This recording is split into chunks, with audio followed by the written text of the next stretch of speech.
the one and only podcast by a blind wrestling fan. Wrestling, wrestling, wrestling, wrestling, wrestling in the dark!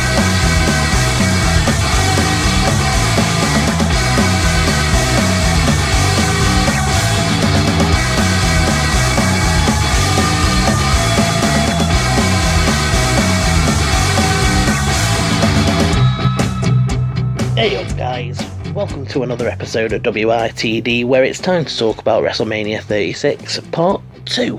I'm going to start off talking about Cena versus The Fiend, and is there any better way to describe this match than it just being fucking weird? I know that we all knew that it was going to be weird. It's Cena versus The Fiend, it's WrestleMania, especially with everything going on with the no crowd and all of that business going on, the pre-tape nature. This was always going to be weird, but this was fucking weird.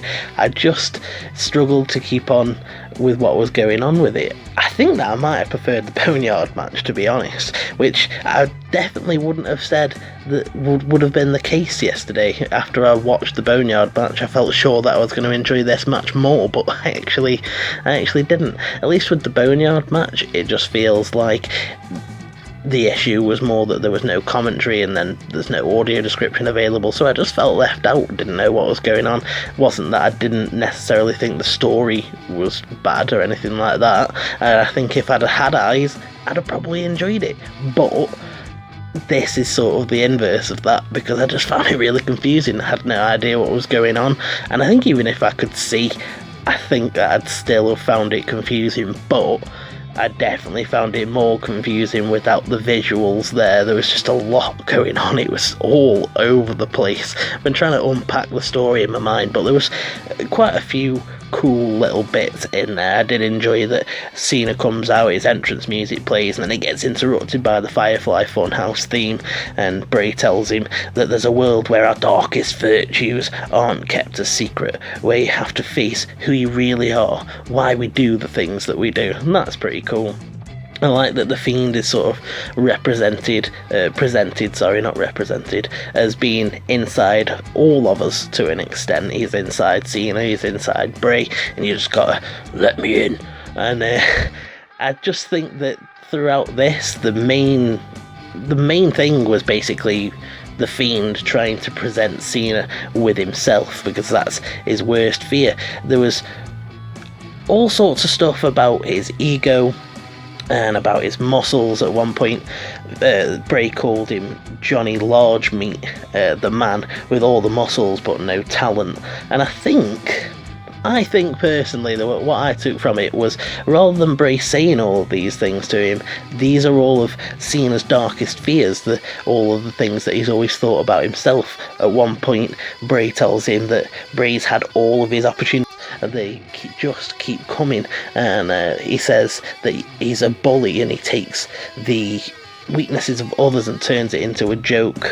We get Vince puppet at one point, which was pretty funny, asking him if he's got ruthless aggression, and we even get a little nod to the Dean Ambrose interview too, because at one point there's a "such good shit" line, and I thought that was pretty funny, throwing that in there in this weird bizarre world where he could maybe even mess it.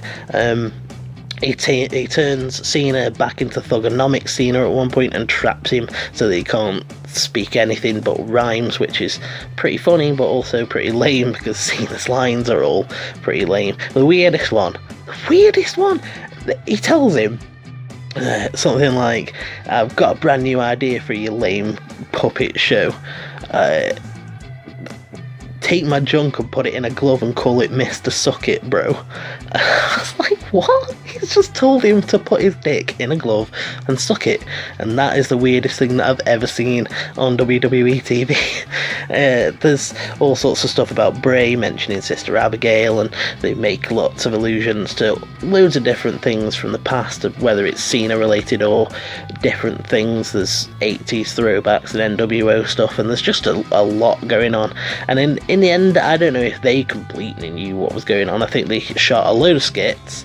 The accepted that it probably wasn't going to make sense, and then they said, right, we'll have Titus at the end just be like, I don't know what I've just seen, and then we can just justify it as not making sense because it's in the Firefly-Funhouse realm. And yeah, that's true. That is completely true, and I can't argue with them about that. The whole thing wasn't really supposed to make sense, but I do like the overall theme of Cena having to face himself, basically, the thoughts that he's always had about himself. Am I too full of my own ego? Am I just a muscle man with no talent, etc, etc? So, yeah, like, overall, I sort of like where they went with it. It just wasn't fun to sit through at the same time. I also watched Otis versus Dolph, which is something that I've sort of been on the fringes of. I've heard everyone else talking about it, but as a non-regular viewer of the main roster, I just had a basic knowledge of the storyline.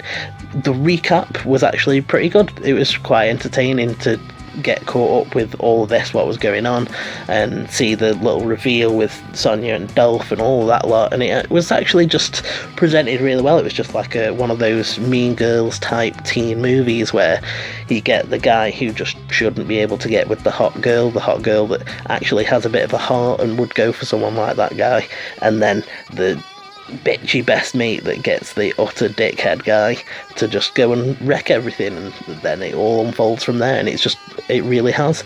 It must have been really satisfying for the weekly viewers that had gone through this to see Dolph get what he deserved, really. It all started off fast. Otis was throwing Dolph into the corner, shouldering him in the midsection, gives him a splash, but Dolph super kicks him.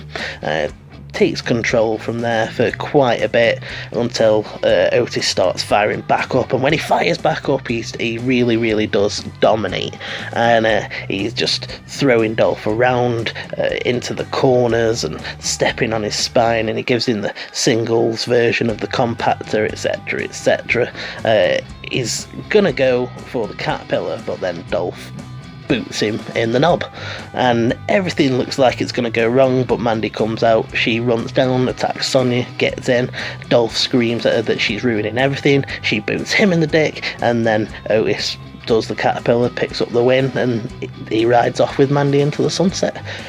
Solid storytelling. It was a good payoff. Dolph gets what he deserves. Everyone loves to see heel Ziggler get shit on.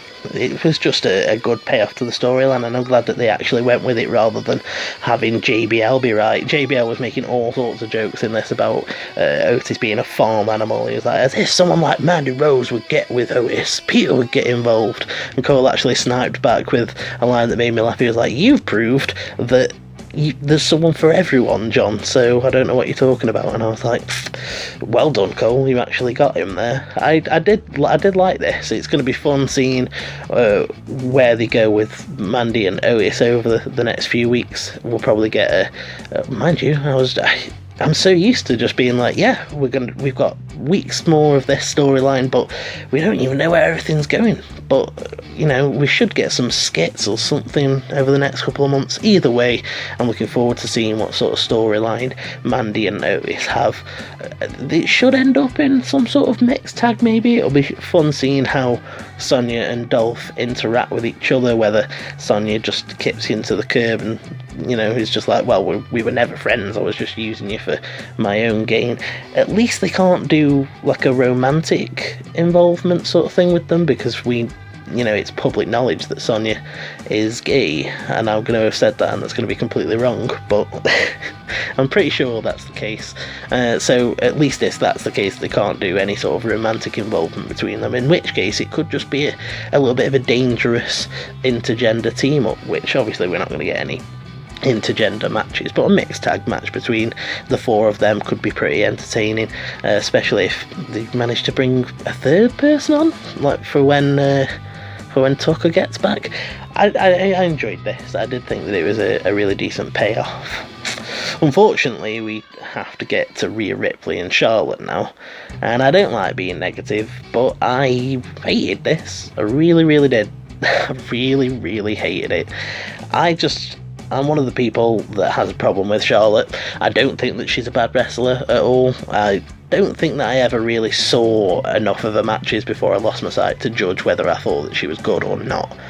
the fact remains that I just feel about her the way that people say that they feel about Roman, and I just feel like she's won way too much, and she won in this, and it was a hard fought match. But in the beginning, Rhea hits the Riptide, Charlotte kicks out, and then it's sort of a hard fought battle from there between them, with each of them dominating for a stretch, etc, etc. Charlotte ended up just trying to work Rhea's knee. She was just relentlessly going after it, stomping it into the floor, smashing it into the canvas, trying to get it into the ring post, all of the things that Charlotte does when she's working her legs.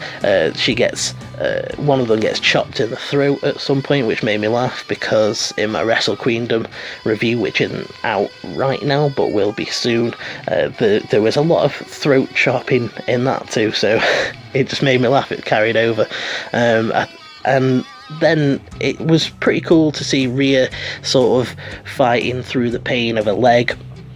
She gets chop blocked at some point. I always think chop blocks seem really nasty, and they can never. I've never really seen them used as a finisher, but they're a really good setup for that sort of thing. And she was just fighting through it. All the moves that she was doing were, she had to put. Everything she did just seemed to be making it more painful. She got a top rope drop kick at one point, and that hurt it. And to be honest, I just want to get to the finish. In the end, obviously, Charlotte ends up getting the figure eight, and Rhea taps out, and she taps out fairly quickly, and I'm not sure what I think of it, to be honest. No, I am sure what I think of it. I hated it, because it took, 2 years for someone to come along like Rhea, who could finally step into those shoes and beat Shayna, someone who dominated the NXT women's division. And Rhea looked really badass when she did it. Everyone was behind her, and granted, all of this stuff started happening, but I feel like this was probably the original plan anyway. And just having Charlotte as the NXT Women's Champion is just sort of frustrating to me. It's like if Roman came and won it off Adam Cole, everyone would hate that, and I hate this just as much. I felt like it went on too long as well. By the time Rhea ended up locking in the Texas Cloverleaf at one point, I was just like, okay, I'm ready for this to be over, and it carried on a good couple of minutes past that.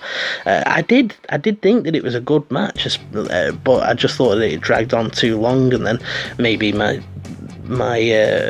memory of it has just been coloured by this finish. And to have Charlotte just kick out of the Riptide right at the beginning of the match and have this hard fought battle, and then at the end have Rhea not be in the figure eight for an excessively long time, I really wouldn't be complaining. I mean, I think I probably would, I'm not gonna lie. I think I'd still be complaining even if Rhea had been in the figure eight for like 30 seconds, but they could have at least had a last longer than anyone else has. Imagine if it was like, okay, Charlotte won, but Rhea put up the best fight that anyone ever has. She lasted longer in the figure eight than anyone has before. I'd be like, okay, they still at least put her over, but I don't think that she looked that good. And I know my friend Sky has already said to me she thought that she looked good in defeat, and I get why you could say that, because she definitely put up a good fight.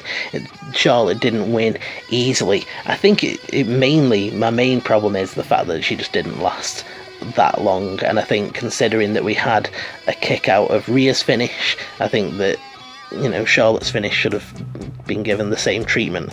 The fact that Charlotte's now NXT Women's Champion is also a little frustrating, because I'm not a huge fan of her, and having her just come in and cutting promos in NXT the idea of it is just disappointing to me. Hopefully Bianca Belair can just take it off her nice and quick. If not, Mia Yim would be a good choice. I don't know what the status of Io Shirai is, but that would be a good one. Just as long as it's used as an opportunity to have Charlotte have it for a little bit and then drop it, and then we can hotshot the title around for a bit so that it doesn't have to be a super long reign, I'm fine with that. But at the minute I've got tentative feelings about it, and I feel like, considering that Shayna lost to Becky last night, and then the woman that beat Rhea lost to Charlotte tonight, it's just I feel like it was a little bit, I don't want to say a burial, I just can't think of a better word. It didn't make NXT looked that great, and as a massive NXT fan I found that a little bit disappointing. That was about it though. That's all I watched. I cherry picked my way through it. I didn't watch the matches that I didn't want to watch, and for that I feel like I had a way more pleasant experience. I really enjoyed the Dolph match. I enjoyed the Rhea Charlotte match while I was watching it. I just hated the finish, and that Cena Fiend thing was just a right confusing mess. You should let me know in the comments what you think of any or all of these matches. If you've got anything to say, you know where the comment section is, or you can follow me on Twitter at Mason_WITD. If you've enjoyed this, hit the like button, subscribe if you don't want to miss that Wrestle Queendom 3 review that I've got coming, so that you don't miss any more Wrestling in the Dark. I'm off, and you should have a good one.